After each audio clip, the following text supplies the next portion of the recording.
J'arrive pas à savoir si ça stream correctement, je peux pas regarder en même temps que je stream. Alors, si quelqu'un est là et voit si ça stream, si ça a l'air d'aller. Bon, bref. Là, le but de l'opération, c'était toujours pour cette idée de pangangan, qui est donc une sorte de pain de cuisine un peu à la lisière de toutes les pâtes existantes. Je me disais qu'effectivement, il fallait tenter un truc pour le nom, un truc plus précis que pangangan, qui veut simplement dire poêle à frire en je sais plus quelle langue. Et assez fin, je vais essayer de faire un intermédiaire entre tous les noms, mais le fait que je stream fait que le PC rame d'une façon extraordinaire. Donc là, j'essaye de démarrer un IDE pour programmer un système pour faire la moyenne des noms selon une certaine logique. Mais j'attends. Ah voilà. Hop.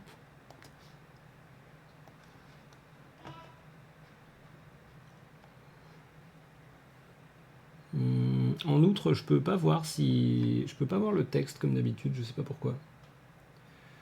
Je vais essayer de faire ça avec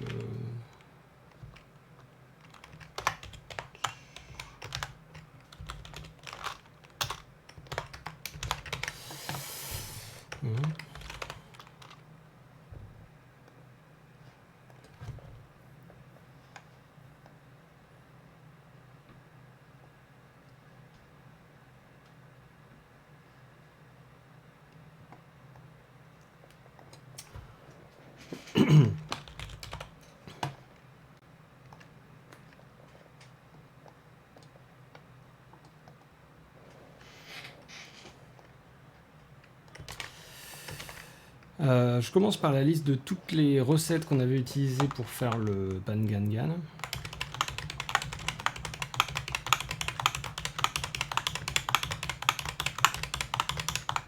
Et je vais les mettre dans une chaîne.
Après, je vais définir l'ordre alphabétique.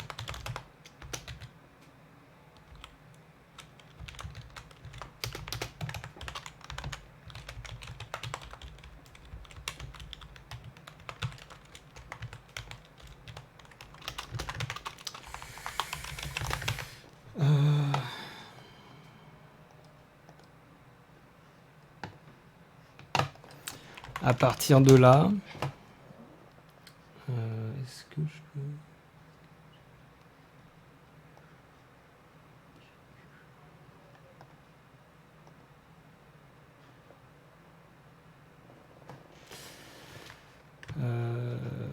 Je suis sûr qu'on voit rien sur le stream, alors je vais mettre plus gros. Enfin, je suis sûr, je sais pas, mais ça m'étonnerait pas. Comme ça. Ça change rien. J'ai changé la taille de la console, c'est ça, oui. C'est pas ce que je voulais faire. Hop, comme ça. Ouais. De là, je passe tous les noms en revue. Alors, je vais faire un...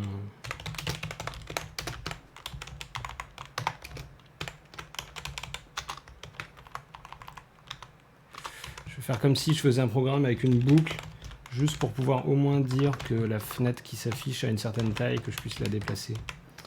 Il va quitter la fenêtre à la fin. Et pour chaque nom, comment ça va se passer? Non, ça va pas être pour chaque nom, ça va être pour chaque lettre. Enfin, pour chaque nom et pour chaque lettre. Il va regarder si la lettre à telle position existe dans le nom, c'est-à-dire il ne va pas chercher la 5e lettre si le nom fait 4 lettres. Il va l'ajouter, il va regarder c'est quoi sa position dans l'alphabet, il va en déduire un chiffre entier, il va l'ajouter à une chaîne d'addition des positions dans l'alphabet. Et ensuite, il va diviser par le nombre de noms qui auront effectivement une lettre à cet endroit-là.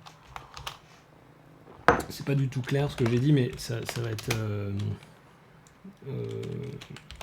je fais une chaîne des sommes des positions des lettres. Ça c'est... En fait, celle-là, il faut qu'elle ait la taille du plus long des mots. C'est-à-dire, je pense que c'est short crust. 1, 2, 3, 4, 5, 6, 7, 8, 9, 10. Bon, vas-y.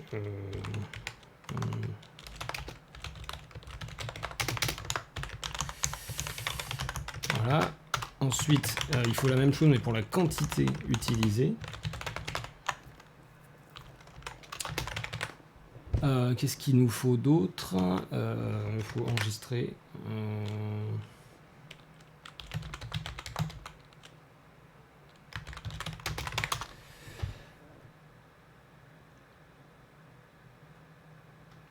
Bah, c'est à peu près tout. Ouais, c'est à peu près tout, je crois. Maintenant, il faut pour chaque nom passer chaque lettre du nom en revue.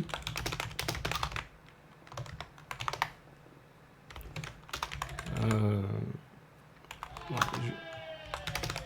je vais déjà initialiser les chaînes.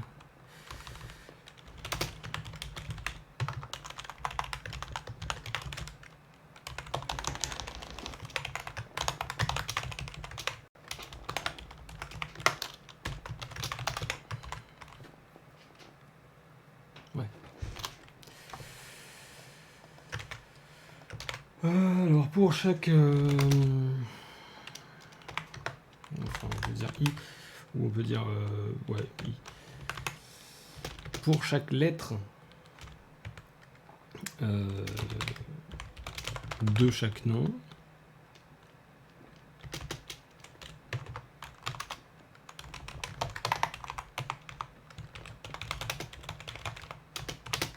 je récupère la lettre en faisant substring. Voilà, je récupère la lettre qui est à la position I allant de 0 à la longueur du nom.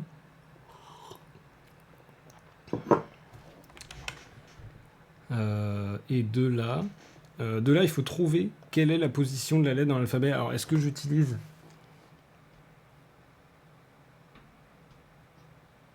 Alors, j'ai des outils qui vont bien pour faire ça, mais là, c'est suffisamment simple. Je vais le recoder moi-même en vitesse.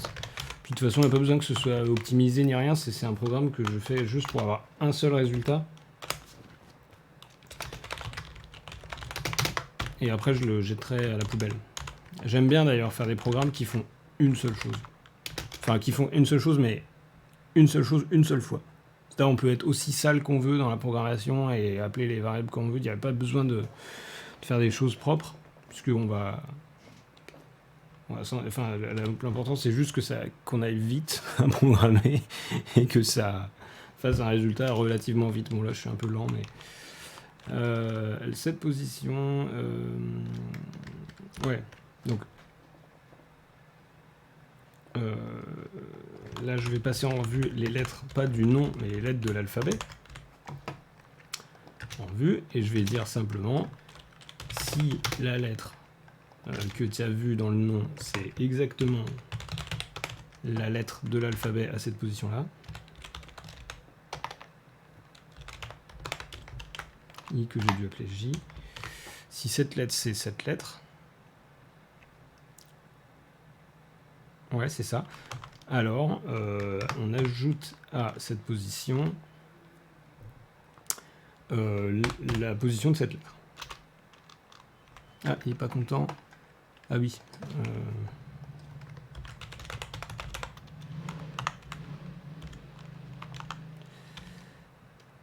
Ouais.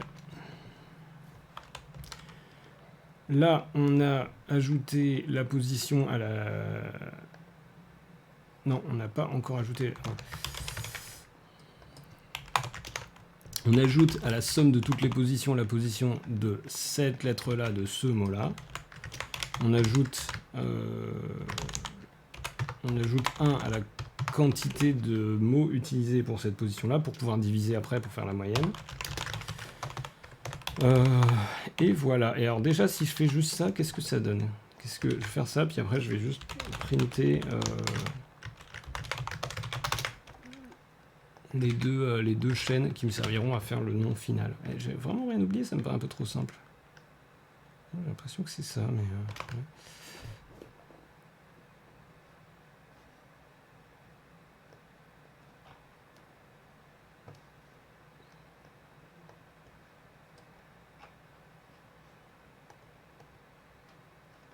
ouais. Ok, il n'est pas content. Il n'est pas content.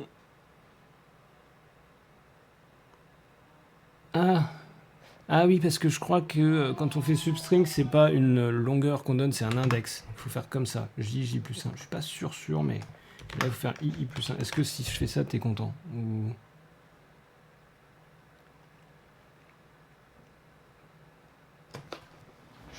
Il est très lent. Je pense que c'est parce que j'ai Twitch allumé. C'est rigolo de faire les trucs sur Twitch, mais c'est...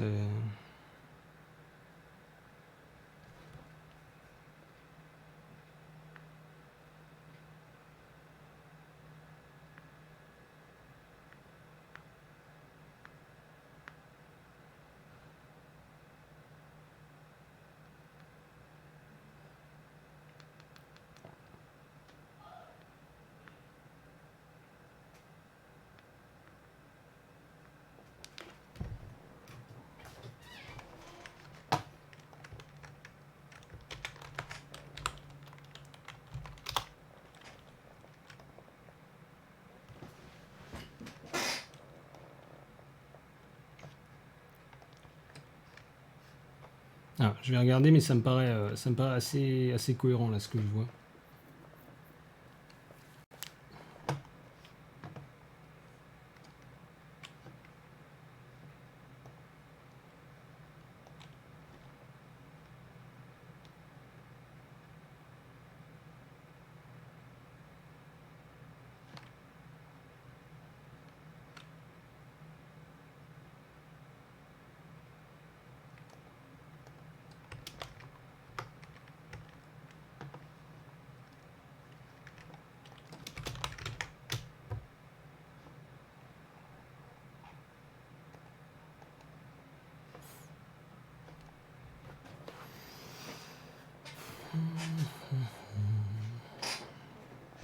Bon.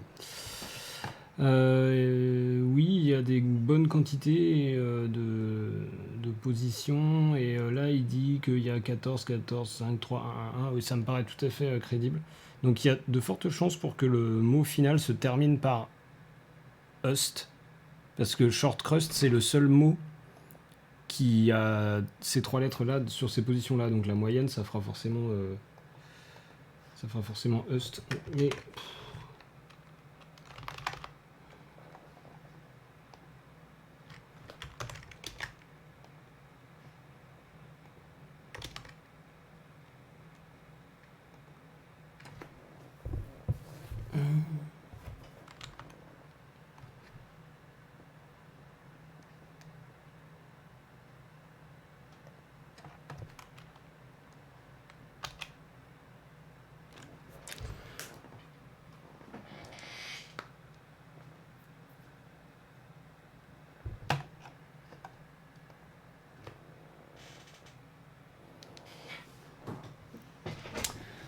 de là.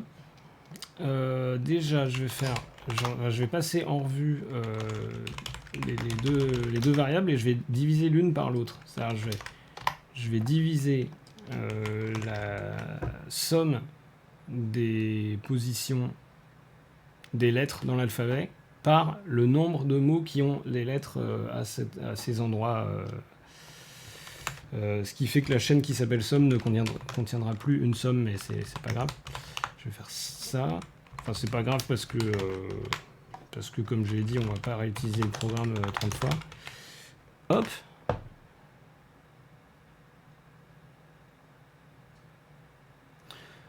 Voilà, et là, j'obtiens une chaîne de position qui est la position finale. Ouais, qui est la position S2.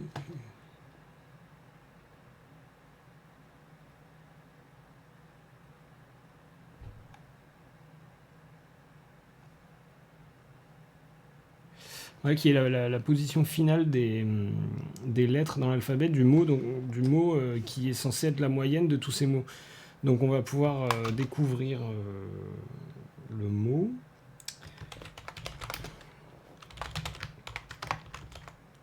Je suis sûr que ça va être moche. Enfin, je pense. C'est-à-dire que pour chaque lettre,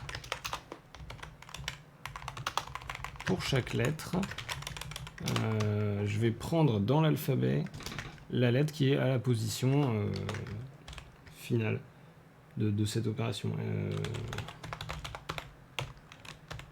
Hop. Et j'ajoute cette lettre au nom final. Et là, je montre le nom final. Et c'est parti. Et sauf erreur, je crois qu'on va avoir le nom de cette recette. Je le découvre, hein, j'ai pas fait du tout le test avant. Alors, j'ai dû faire une erreur. Ah oui, j'ai fait la même erreur que tout à l'heure. C'est que substring en Java, c'est un index. Enfin, en processing.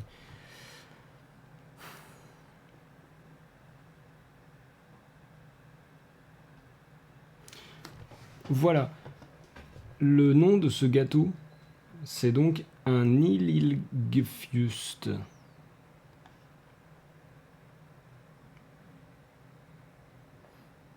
Ouais, je m'attendais à ce que I, j'imagine que ça doit être une lettre qui est à peu près au milieu de l'alphabet.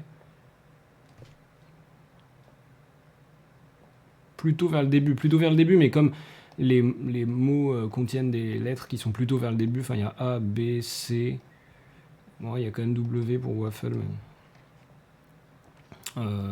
je m'attendais à ce qu'on ait des lettres un peu... je suis quand même content que... le mot c'est ça, je sais pas si on voit bien en petit, qu'il y ait une bonne répartition des consoles et des voyelles.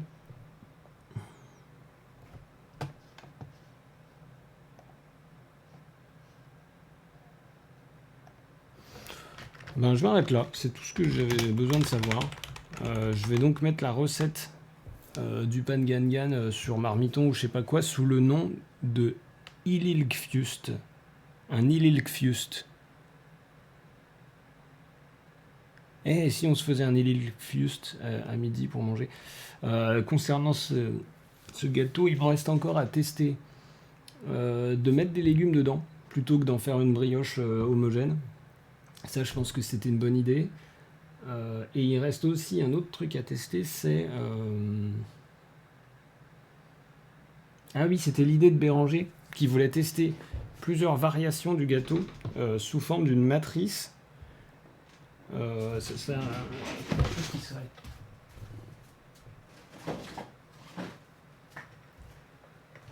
Par exemple, je prendrais ça, et je mettrais dans chacun des trous, je ferais une variation. Par exemple, là, ce serait moins sucré, plus sucré, et là, ce serait moins liquide, plus liquide, quelque chose comme ça. Et comme ça, je pourrais, par mesure par itération de deux variables, déterminer quelle est la meilleure variation du gâteau pour faire une recette optimale. Mais j'ai réfléchi, c'est quand même difficile de faire ça. Parce qu'il faut refaire un mélange à chaque fois. Enfin, il faut Enfin, ça dépend, ça dépend. Mais s'il y a plus d'une variable, ça peut devenir compliqué. S'il y a plus d'une variable par axe.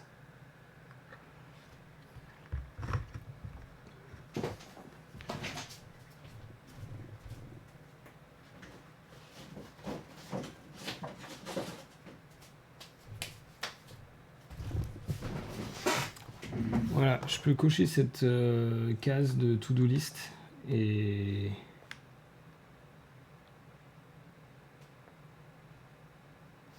c'est tout. Illic Fust. À bientôt pour des nouvelles sur l'Illic Fust.